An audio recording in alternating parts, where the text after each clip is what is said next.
How do you think the overthrow of the Hawaiian Kingdom has influenced the situation in Hawaii today, and how has that impacted our sovereignty? It has a tremendous detrimental effect on our Hawaiian Kingdom. The overthrow happened in 1893 when illegally under international law. They tried to annex Hawaii, and it took them several years, about 4 or 5 years. Finally they annexed it, but the annexation was down to a joint resolution, which is not a treaty. So we need to know all the legal facts driving up to the current situation we're in. And in 1959, we had the Hawaii statehood elections. Even that was flawed because they never offered us Kanaka Maoli's independence, which they should have had, and which Puerto Rico and other countries are looking forward to. So you can see what had happened, that all these incorrect truths were spoken for years and years, and over close to 120 years that we've been under duress since the time of the overthrow in 1893. So it has a very detrimental impact on us being occupied under the military, as well as colonialism, being that we're used to the Western style. So it has an impact. And a lot of this has resulted in corruption with various estates and land being held by people which should not be holding the land, legally speaking and culturally speaking. Your history of your family includes that very reality, is that correct? Yes.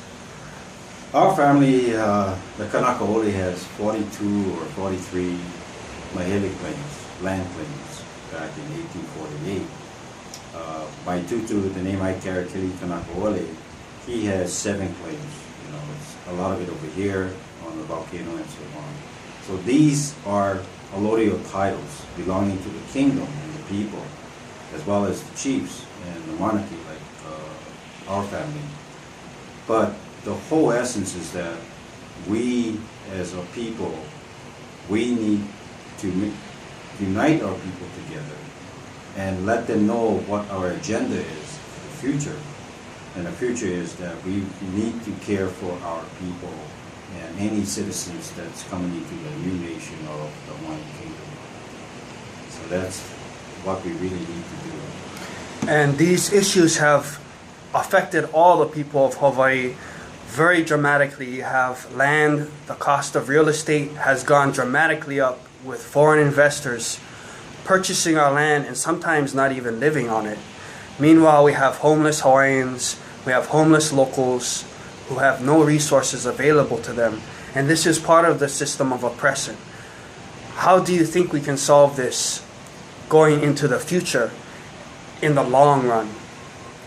I have a strategic plan in place for a number of years, thinking as we look through the modeling of how a government should be run, whether it's a democracy or socialist or whatever we may have.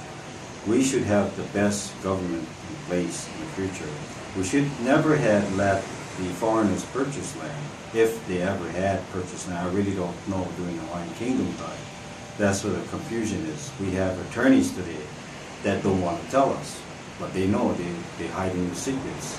So we need to know the truth. If that's the case, then the king was fooled in thinking that that was the best system available, government, and depending on the Americans to run the government. And unfortunately, the Americans took all our land, most of it anyway. And not only Americans, even Hawaiians and others too, other races. So that's what we're up against today. You have foreigners purchasing our lands, but driving the cost of, who can live in a multi-million-dollar home nowadays? Nobody can. Not the Kanaka Maoris, not the Hawaiians. Even non-Hawaiians today are suffering. But the land, as you can see out there, it's a beautiful place. Everybody wants to come to Hawaii. So that's what's the driving cost now. Back then, 100-something years ago, the lands, especially in Waianae, who wants to live in Waianae, only the Hawaiians, they put the Hawaiians out there, that's basically what they did. They segregated us and kept all the good lands. and sugar was king at the time. So they were multimillionaires when they came here. So it had a devastating effect on our people.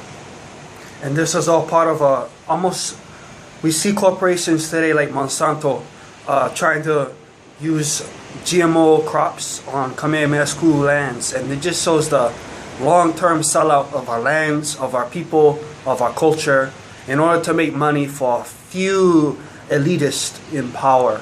And there have been attempts in the past to rectify this. We have OHA, we had the sovereignty movement in the 1990s. Can you tell us how that went? Well, what's leading up to there, I didn't know anything about the GMO situation till now, and just recently in the last couple of years. Right? Even today, when I ask the younger generation, do you know about GMOs?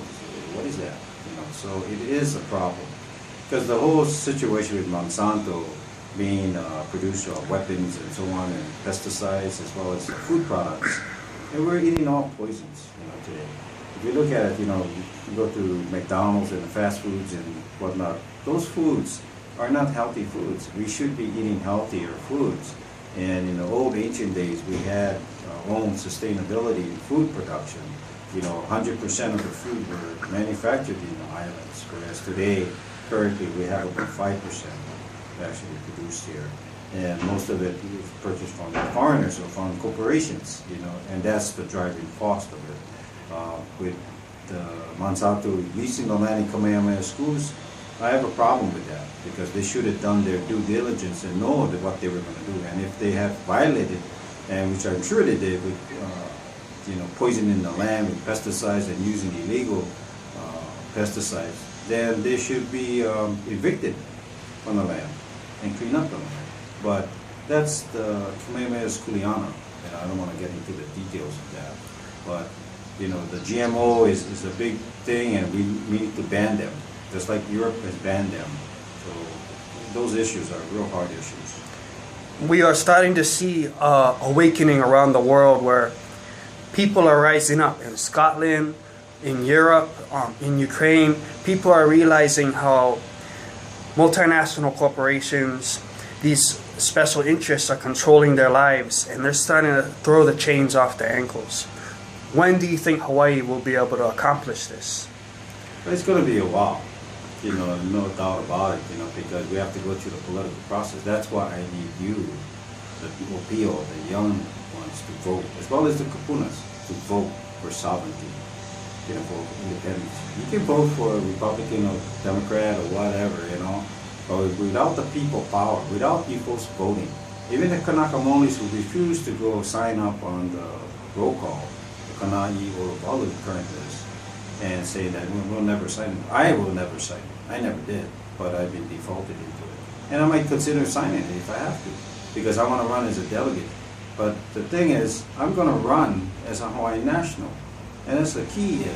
I'm not an American national, I'm a Hawaiian national. I was born in 1957, before the statehood, and I will die a Hawaiian national. And that's all to it. But we need to focus on how we're going to get to this sovereignty issue, how we're going to solve independence. But before we can do that, we need to vote. We need to get people together and become registered voters, not only on the governmental side, but on our own site that I want to set up, specifically for sovereignty, specifically for independence of Kanaka Maoli and non-Kanaka Maoli. So they have our support. But the issue for us to have a new country, we as Kanaka Maoli are the only ones that needs to vote. And I think everybody else understands that. Then, as we move forward in the future, then every citizen have the right to vote, men and women. And that's how it should be. Thank you for your time, Mr. Robert Ibanez. We appreciate your time speaking with Ja Warriors of Hawaii and the Hawaiian people. And I think we see that we're going to move forward and take big steps in making sure that we have sovereignty with the people, we have independence and freedom, and the ability to achieve our potential. Thank you, sir. You're welcome. Aloha.